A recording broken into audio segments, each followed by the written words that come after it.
বন্ধুরা তাকে ঠাট্টা করে, বান্ধবীরা টিটকিরি দেয়, বসের কাছে নিয়মিত বকুনি খেতে হয়। তবু কুহকিনীর মায়ায় হাবুডুবু খাচ্ছেন পল। নমস্কার বন্ধুরা, আমার গল্প বলার কাজ ইউটিউব চ্যানেলে আপনাদের সকলকে স্বাগত। আজ আপনাদের পড়ে শোনাব মিস্টার অ্যালফ্রেড হিচকক রচিত পলের অভিসার। গল্পটি নেওয়া হয়েছে শতবর্ষের শ্রেষ্ঠ বিদেশি ভৌতিক কাহিনী এই বইটি থেকে। শুরু হচ্ছে আজকের গল্প, পলের অভিসার।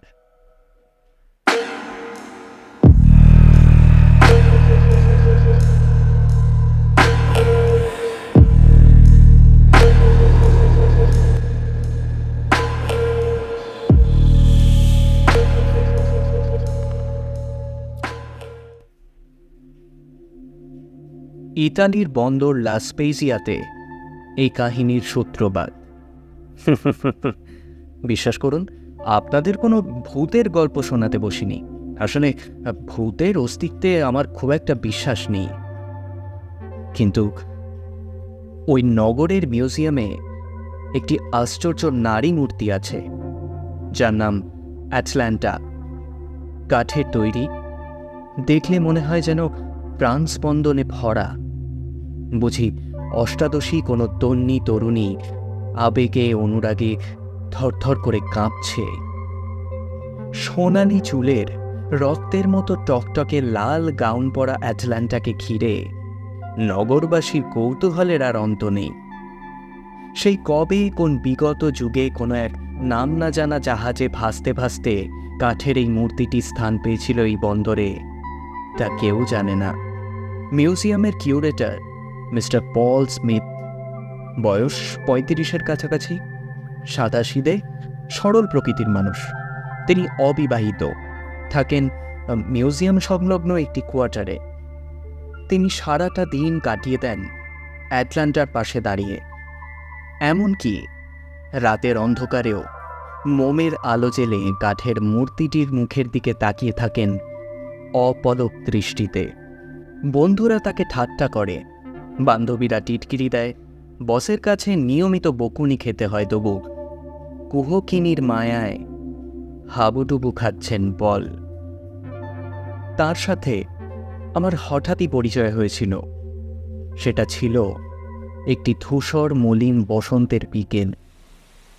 দক্ষিণ ইউরোপের বসন্তকাল মানে অফুরন্ত উৎসবের অবিরাম উল্লাস নয়, সেখানে মাঝে মাঝে বেজে ওঠে করুণ রাগিনী। লেখার উপকরণ সংগ্রহ করার জন্য আমিও মাঝে মাঝে মিউজিয়ামে যেতাম। কতদিন আনমনে দেখেছি সেই পলকে কাঁচের শোকেস ঢাকা কাঠের মূর্তিটির দিকে গালে হাত দিয়ে তাকিয়ে কি যেন ভাবছে।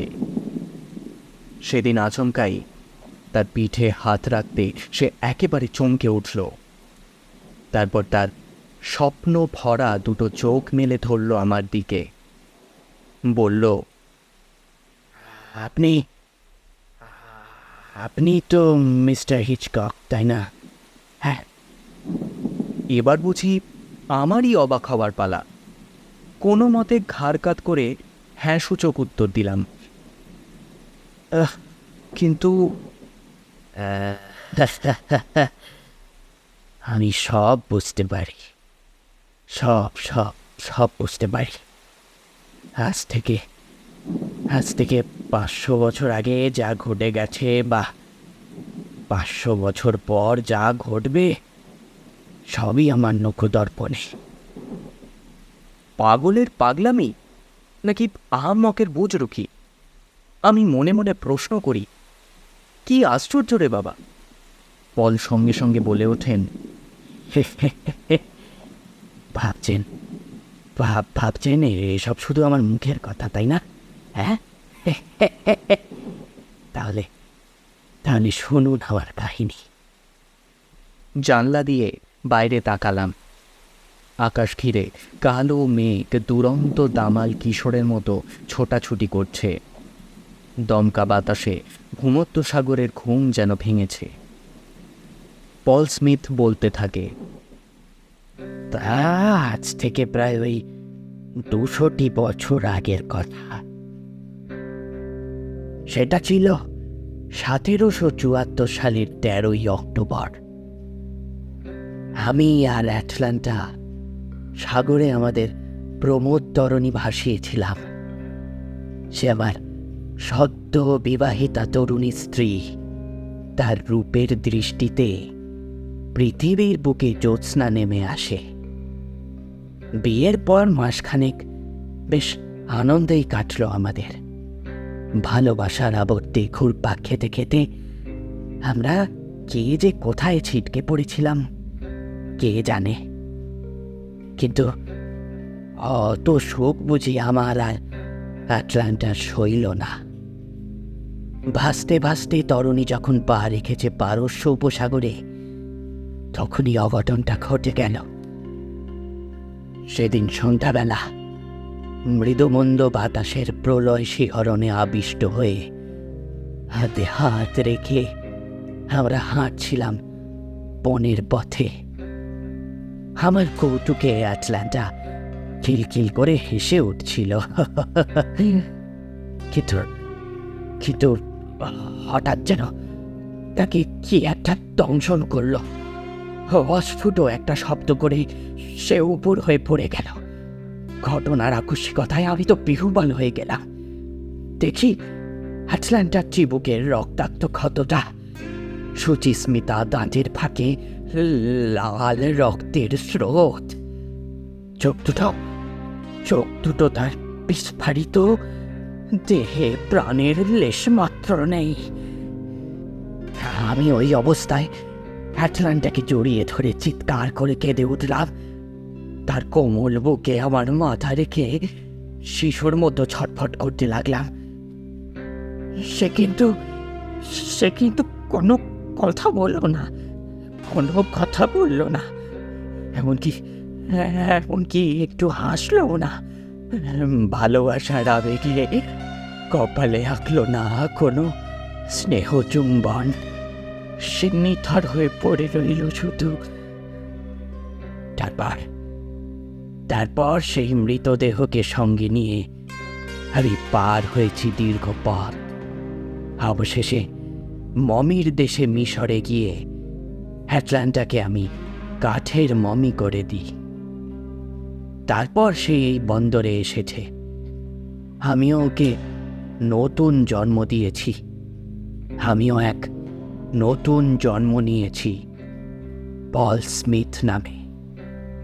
কিন্তু অ্যাটলান্টাকে আমি কখনো ভুলতে পারিনি, আজও পারিনি। তাই জীবনের পর জীবন ধরে এমনভাবে তাকে পাহারা দিই যাতে সে এক মুহূর্তের জন্য আমার চোখের আড়ালে না যায়। বাইরে ঝিরঝিরে বৃষ্টি পড়ছে। পল স্মিথ দুহাতে কপাল চেপে ধরে স্থির হয়ে বসে রইল। মনের আকাশে অবিশ্বাসের মেঘ জমছে। যা শুনলাম তা কি আদৌ সত্যি? লোকটা কি কোনো গাঁজা টাজা জাতীয়? আমাকে সম্পূর্ণ অবাক করে পল স্মিথ মুহূর্তের মধ্যে রূপান্তরিত হতে শুরু করল। শুকনো খটখটে এক বীভৎস কঙ্কালে বদলে যেতে লাগল সে। তারপর এক বীভৎস হাসি হাসতে থাকল। তার হাসির দমকে মিউজিয়ামের পলেস্তারা প্রায় খসে পড়তে লাগল। এক দারুণ ভৌতিক পরিস্থিতির সৃষ্টি হলো চারিদিকে। আমি স্পষ্ট দেখতে পেলাম দারুময় ভৌতিক অ্যাটলান্টা ঠোঁটের কোণে একটা লাল দাগ। তার মুখটা আগের মতো আর নেই।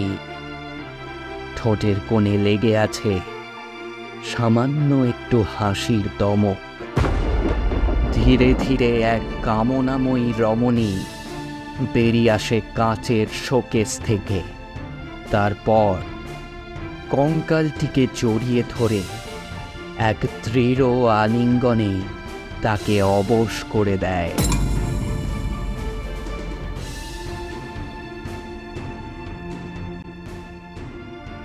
শুনছিলেন মিস্টার অ্যালফ্রেড হিচকক রচিত পলের অভিশাপ।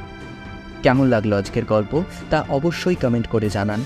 গল্পটি ভালো লাগলে লাইক করুন, বন্ধুদের সাথে শেয়ার করুন, আর অবশ্যই চ্যানেলটিকে সাবস্ক্রাইব করে বেল আইকন প্রেস করে দিন। এইভাবেই আমার পাশে থাকুন। খুব তাড়াতাড়ি আপনাদের কাছে নতুন গল্প নিয়ে হাজির হব আমার গল্প বলা কাজে।